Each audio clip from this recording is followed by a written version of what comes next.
vamos a platicar en esta transmisión. Amigos, todos sean bienvenidos. Vamos a hablar de un tema que a muchos de nosotros nos interesa y es justamente el infarto. Una de las situaciones más peligrosas a las cuales se puede enfrentar un ser humano y obviamente pues por los riesgos que implica, ¿no? Creo que una de las que más nos angustia pues es perder la vida.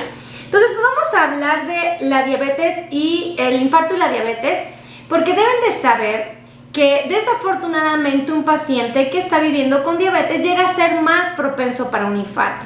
Existen varios factores ahí fisiológicos que van a estar involucrados, pero específicamente me gustaría resaltar que la diabetes es una condición donde el corazón va a estar en un riesgo constante.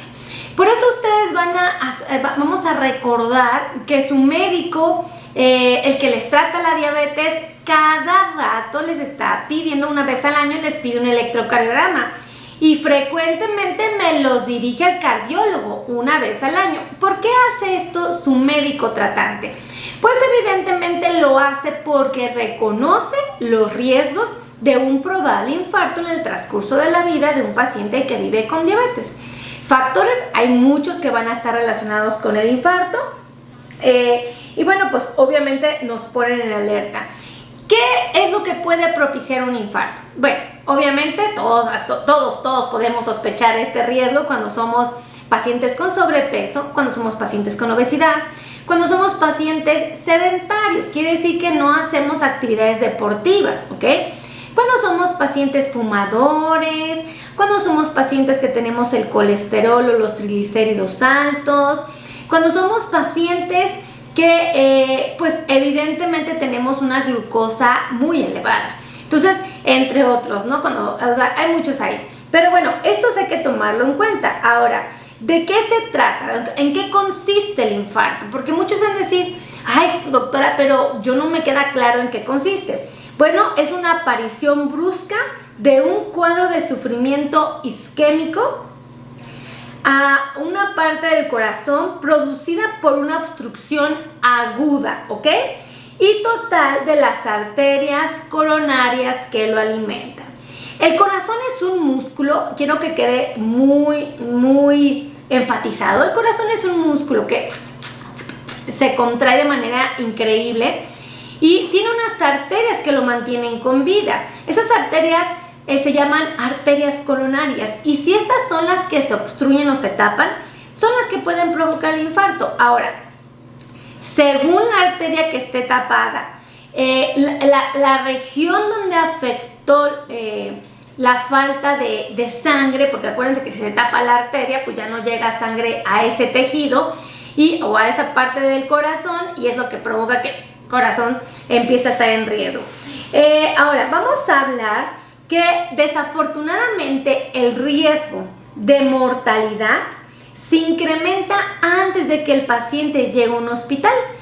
¿Qué significa esto? Bueno, si yo soy una persona que me acaba de dar un infarto, en el periodo desde que me da el infarto hasta que llegue a un hospital, ese es el periodo de mayor riesgo porque el paciente no está siendo atendido. A partir de que el paciente entra al hospital, el riesgo es mucho menor, ¿ok? Por eso es importante que ustedes aprendan a identificar en qué consiste un infarto, cómo se va a manifestar, para que ustedes puedan inmediatamente identificar la causa, bueno, más bien identificar la presencia de un infarto y atenderlo de manera oportuna, ¿ok? Esto creo que... tengo una basurita aquí, listo, ahora vamos a hablar de que la mortalidad llega a superar hasta el 40%. Entonces, pues esto nos angustia porque quiere decir que un porcentaje muy alto puede morir de no ser atendidos en casa o en el trabajo por haberlos ignorado los síntomas, ¿no? Entonces, pues hay que estar al pendiente. Ahora, vamos a hablar de que si se ingresa y se atiende oportunamente al paciente en un tratamiento moderno como es la angioplastía o la trombólisis, va a obtener muy buenos resultados. ¿Eso dónde se practica? En un hospital. Esto no se puede practicar en casa. No hay manera de que nuestro médico familiar o nuestro médico de confianza llegue a casa y pueda hacer algo. Esto no hay manera. Se tiene que llegar a un hospital, y quiero que se den una idea de qué tan importante es que en muchos hospitales existe un pasillo, un pasillo especial para el que viene infartado, ¿ok? Entonces, este pasillo es el que recorre el paciente, pero así, ¿ok? Ya sea que lo traiga una ambulancia o el familiar lo mete en una silla, o el paciente quien llega caminando, ¿verdad? Entonces, pero se llama código infarto, y el paciente tiene que recorrer ese espacio y llegar inmediatamente a un área especializada, dirigida al manejo de este paciente. Entonces, está increíble. Imagínense qué tan importante es, ¿no? Ok, ahora déjenme decirles que ustedes cómo lo van a identificar. Ustedes cómo pueden sospechar que su papá se está infartando, que su tío se está infartando, que el vecino se está infartando, que su esposo o su esposa. ¿Cómo pueden sospechar esto? Creo que esto es bien relevante, ¿no? Porque tienen que saber, no pueden suponer. O sea, tienen que decir, chirriones, no vaya a ser que mi papá se esté infartando. ¿Por qué dices eso, comadre? Pues porque mira lo que está teniendo mi papá. De eso se trata, que ustedes estén pero truchas. Por favor, compartan esta transmisión. Acuérdense que la mejor forma que ustedes tienen de hacerme saber que este contenido es valioso para ustedes es compartiendo. Así es que compartan. Entonces, ¿cómo pueden ustedes saber que el paciente está cursando muy probablemente con un infarto? Ok, primer dato. El paciente puede sentir un dolor, ¿ok? Intenso, opresivo en la zona precordial, ¿ok? Ustedes dicen, ¿dónde es eso, doctora? No me ocupe esas palabras que yo nomás no entiendo. Ok, un dolor que va, hagan de cuenta, de aquí a aquí, como si fuera una corbata. O sea, qué interesante, es un dolor que está presente en esta región, ¿ok? Este dolor se puede extender, o sea, no se va a quedar aquí. En algunos casos, no en todos, se puede dirigir, o sea, está en esta región y se va a otra. Puede dirigirse al brazo izquierdo. Mucha gente dice, ¿te duele el brazo izquierdo, comadre? No vaya a ser un infarto. Sí, existe una posibilidad de que esto esté sucediendo, pero afortunadamente no es el mayor de los casos. Ahora, el dolor también se puede ir al brazo derecho, no es exclusivo del brazo izquierdo. Algunos investigadores han dicho que predomina ligeramente más en el izquierdo, pero bueno, o sea, todavía falta mucha investigación para tener la certeza. Entonces, si el dolor en el pecho se va al brazo izquierdo, podemos intuir, ¿verdad? Si se va al lado derecho, pues también, o sea, entonces hay que estar súper atentos. Compartan, ¿ok? Ahora, ¿hacia dónde más se puede ir el dolor? Se puede ir a la mandíbula, ¿ok? El dolor puede estar presente en el pecho y se puede dirigir a la mandíbula. Entonces, aquí hay que ponernos, pero abusados. En algunas ocasiones, y digo en algunas porque no quiero que por favor digan, es que le duele el pecho, pero ahora no le dolió la mandíbula. Es que le duele el pecho, pero no le duele el brazo ni derecho ni izquierdo. No, o sea, el dolor en el pecho es el dato más relevante, o uno de los que a ustedes los puede hacer poner bien truchas. Pero puede pasar esto, ¿ok? Se puede dirigir el dolor a otra región, ¿ok? Se puede de alguna manera mover, ¿ok? Puede permanecer en el pecho y sumarse este dolor. También puede haber dolor en los hombros, y particularmente en uno, fíjense. Eso es muy interesante porque el dolor en el pecho más dolor en el hombro nos puede hacer sospechar. Dolor en la espalda, y créanme que este llega a ser uno de los más comunes. A mí me sorprende, digo, les repito, todavía falta mucha investigación, pero a mí me ha tocado ver diversos pacientes que han tenido un infarto y que les duele la espalda. Entonces eso es bien importante. También llegan a tener dolor en el cuello. Entonces, si aparece un dolor en el pecho al cual se le suma cualquiera de estos dolores, se le suma o no se le suma, hay que acudir a un hospital, porque ahí es donde nos pueden salvar la vida. Ahora, ¿qué más va a sentir el paciente? Una sensación de malestar general. O sea, van a decir, me siento mal, no sé qué tengo, pero me siento mal. Entonces, Eso es la sensación de malestar general. Algunos pacientes pueden sentirse mareados, o sea, pueden ser, ¿ok? Algunos pueden presentar una sudoración muy importante y yo creo que es uno de los que más asocia al infarto, porque duele el pecho y aparte empieza una sudoración. Esa sudoración nos puede hacer pensar, yo creo que es una de las más frecuentes, les soy honesta. Ahora, tienen que saber que en el 50% de los pacientes que se están infartando, antes del infarto, o más bien antes de que nos quede claro de que es un infarto, el paciente puede sentirse bastante irritable. O sea, la irritabilidad puede estar antes del infarto y durante el mismo, ¿ok? Algo que también quiero que vinculemos y asociemos, que yo también lo he notado muchísimo, es que cuando te da un infarto, se tiene la sensación de muerte inminente. Es decir, el paciente que está infartando dice, ¿sabes qué, Juanita? A su esposa o a sus hijos, llévame a un hospital, o sea, me siento muy mal, creo que me voy a morir, ¿no? O sea, y tú así, cálmate, papá, o sea, si te duele el pecho, tranquilo, te llevamos al hospital. No, ustedes no lo entienden, de verdad siento que me voy a morir. Y eso es a lo que nosotros llamamos sensación de muerte inminente, ¿ok? Entonces, si ustedes me preguntan yo qué es lo que más he visto en un infarto, el dolor en el pecho, la sudoración importante y la sensación de que el paciente se va a morir. O sea, el paciente te lo está diciendo, ¿ok? Puede haber falta de aire. Muchas veces también llega a ser común que el paciente está... Me hace falta el aire, ¿ok? Entonces, es otro dato importante. Y también muy interesante, el paciente puede sentirse débil, ¿ok? Entonces, esta debilidad sumada a todas las anteriores nos puede hacer pensar que el paciente se está enfrentando propiamente a un infarto. Ahora, ¿qué se puede hacer? Esa es la pregunta, ¿qué se puede hacer? Bueno, si tú ya sospechas de un infarto en casa, lo que se puede hacer es que el paciente se tome una aspirina de 500 miligramos, que es el ácido acetil salicílico, ¿ok?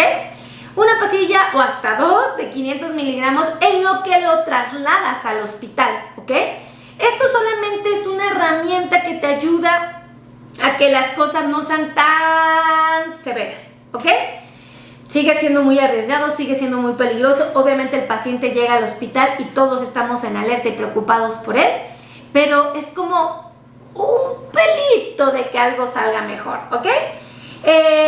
Otra cosa, tenemos, ya llegando el paciente al hospital, podemos ofrecerle antiagregantes plaquetarios, por eso les digo que es importante acudir a un hospital, anticoagulantes, podemos practicar una angioplastía, una trombólisis, ¿ok?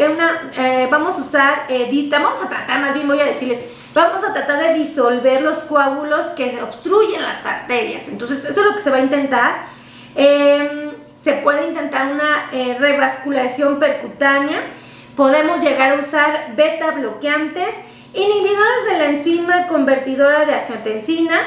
Muchas veces vamos a sugerir al paciente, vamos a empezar el uso de oxígeno, como les había mencionado, el uso de una aspirina para evitar los coágulos de sangre y la nitroglicerina. Entonces, podemos usar muchas herramientas que evidentemente el médico familiar, el médico de un consultorio, el médico de una farmacia, el médico de una clínica pequeña probablemente no tenga. Entonces, por eso tenemos que recurrir a un hospital, ¿ok?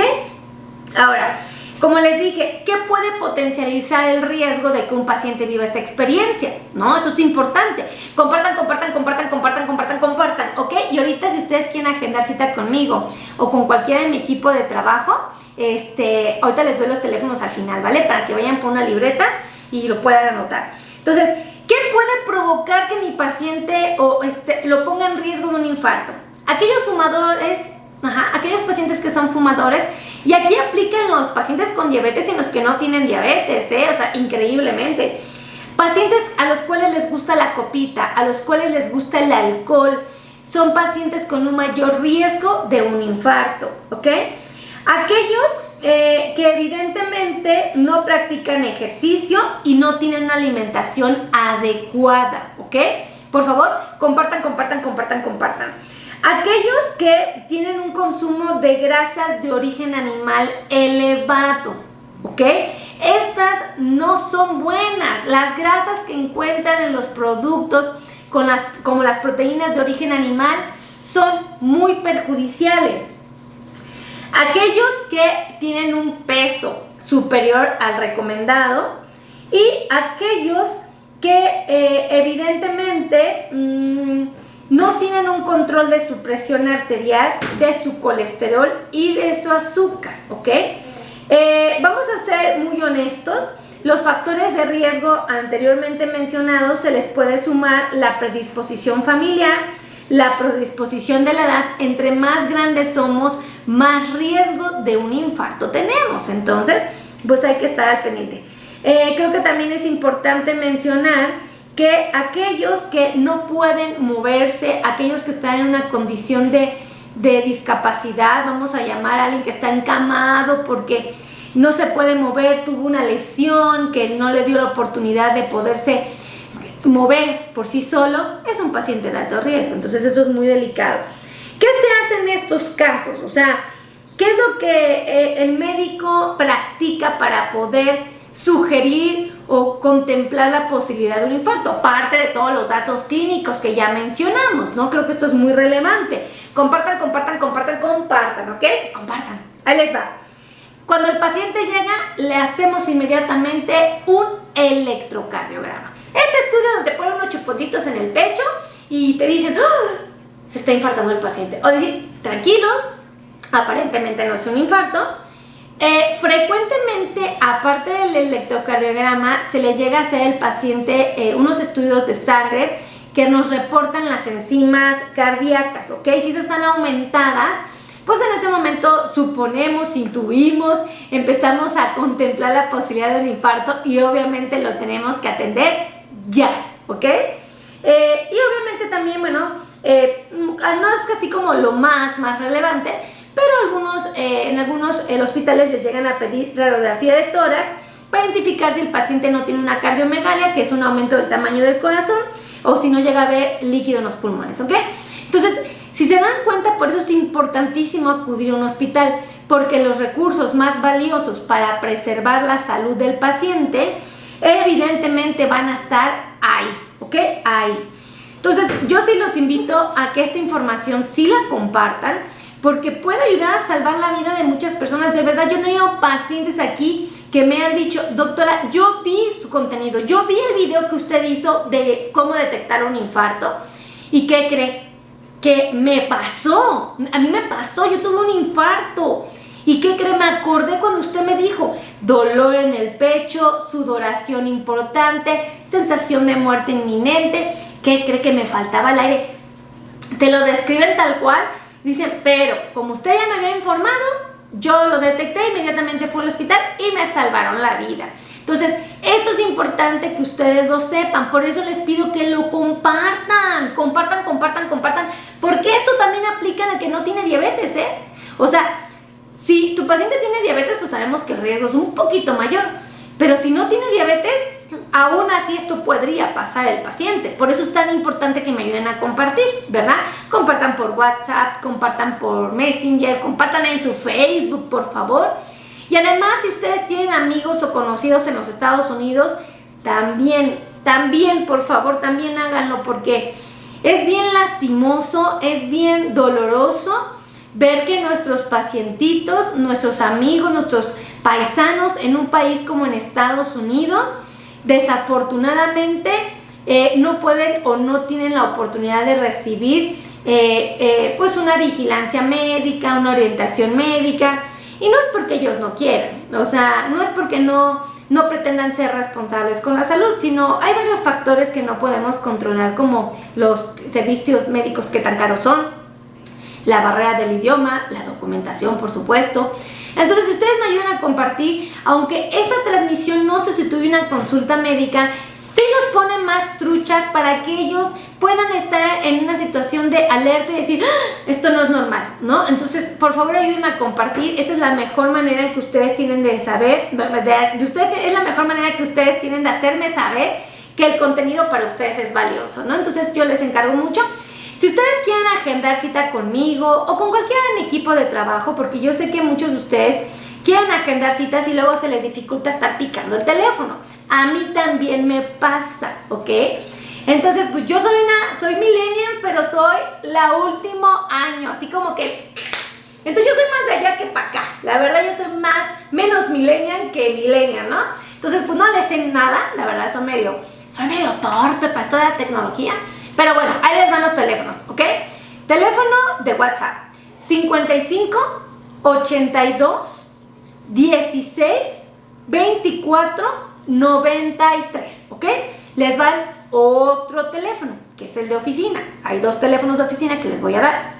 El primero, 55 90 01 19 99. Háganme el favor de anotarlo aquí bajito, ahorita se los voy a dictar nuevamente. Háganme el favor de anotarlo, eso es se los voy a agradecer a ustedes porque hay unos que son re buenos, escriben así al momento. Ahí les va otro teléfono, 55 26 51 61 07. ¿Qué les quiero pedir de favor? Agenden su cita, puede ser presencial, ustedes pueden venir aquí al World Trade Center Ciudad de México, o bien la consulta puede ser virtual. ¿Qué es esto? Los podemos atender a través del celular, la computadora, la tablet, sin ningún problema, ¿ok? ¿Qué médicos trabajan aquí? Bueno, yo trabajo aquí, obviamente. Trabaja un médico que es especialista en dolor neuropático. Tenemos otro que es experto en la circulación arterial. Tenemos, circulación arterial o venosa. Tenemos un nutriólogo que es experto en el cuidado de la salud, que les enseña a comer bien rico, bien variado, bien sabroso y no me los vuelve conejos, ¿vale? Muy importante. También tenemos cardiólogos. Fíjense, ahorita es súper importante un cardiólogo. Acuérdense que una vez al año el cardiólogo los tiene que revisar, aunque ustedes estén muy bien, una vez al año. Tenemos médicos que se dedican a ajustar las insulinas, las pastillas, increíblemente. Médicos que nos ayudan propiamente a lo que viene siendo el manejo de los huesos, alguien que tienen alguna lesión en la columna, finalmente alguna situación importante, un ortopedista. A quien tiene compresión del nervio ciático, o sea, cosas bien interesantes, ¿no? Podólogos, oigan, ¿cómo? O sea, mi mano derecha viene siendo el podólogo porque es el que me ayuda a vigilar cuando un piecito está en una situación de riesgo. Entonces, por favor, agenden sus citas con mucho cariño y con mucho agradecimiento. Los vamos a atender porque sabemos perfectamente que aquel paciente que empiece a tener ese compromiso con su salud o que le dé continuidad al compromiso que ha tenido con su salud, va a gozar de mucho bienestar muchos años, ¿ok? Podemos todos y cada uno de nosotros llegar a ser abuelitos y llegar a ser abuelitos muy sanos, de verdad. La diabetes, créanme, de verdad se los prometo que es una enfermedad que solo nos pide que hagamos lo mismo que se le recomienda a un paciente sano. Lo mismito. Aquí no es de que hagas más. No. O sea, es lo mismo. Si tú, un paciente sano, se presenta a un consultorio médico, le dice, doctor, yo quiero mantenerme sano, ¿cómo puedo llegar a ser un abuelito sano? El doctor le dice, pues mira, ¿sabes qué vamos a hacer? Vamos a hacer ejercicio. Ya vi que estás gordito, te voy a dar estas pastillas para que puedas bajar un poquito de peso. Vamos a comer sano, vamos a evitar los carbohidratos, vamos a aprender a comer los carbohidratos y le enseña una dieta, ¿no? Y entonces el paciente puede llegar a su abuelito muy sano. Pues el paciente con diabetes es exactamente igual, nada más que culturalmente a veces no queremos reconocer que está a nuestro alcance hacerlo. Así es que pues finalmente yo estoy muy agradecida con ustedes. Estoy sumamente agradecida con Dios. De verdad no tienen una idea cómo me siento de afortunada. Cada vez que ustedes comparten una de mis transmisiones, cada vez que ustedes me saludan, me escriben, para mí es muy gratificante. O sea, de verdad, aunque no lo crean, todos los días hacen que me pare de mi cama y busque qué platicarles que pueda ayudar a tomar las mejores decisiones cuando se vive con diabetes. Entonces, por favor, compartan. Y pues, muchísimas gracias. Los quiero mucho, de verdad. Gracias. Y pues, nos estamos viendo en la siguiente transmisión, ¿vale? Los quiero mucho.